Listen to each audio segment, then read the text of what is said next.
ಸಕ್ಕರೆ ಕಾಯಿಲೆ ಮತ್ತೆ BP ಇದ್ದವರಿಗೆ ಕಿಡ್ನಿ ತೊಂದರೆ ಬಂದರೆ ಮೊದಲು ಏನೂ ಒಂದು ಅವರಿಗೆ ಸಿಂಪ್ಟಮ್ಸ್ ಅಥವಾ ತೊಂದರೆಗಳಿರಲ್ಲ ಬಾಡಿನಲ್ಲಿ. ಕಿಡ್ನಿ ತೊಂದರೆ ಜಾಸ್ತಿ ಆಗ್ತಾ ಇದ್ದಲ್ಲಿ ಅವರಿಗೆ ಕಾಲಲ್ಲಿ ಊತ ಅಥವಾ ತಲೆನೋವು ಅಥವಾ ಉಸಿರಾಡೋ ಕಷ್ಟ ಅಥವಾ ಆಹಾರ ಸೇರದೆ ಇರೋದು, ಈ ತರ ತೊಂದರೆಗಳು ಮೇಲ್ ಬರ್ಬೋದು. ಬಟ್ ಈ ತೊಂದರೆಗಳು last stages of kidney failure ಅಲ್ಲಿ ಬರ್ತಕ್ಕಂಥದ್ದು.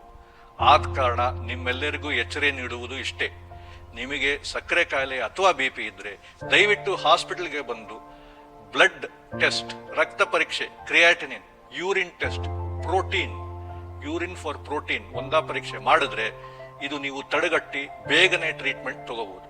ನಮಸ್ಕಾರ.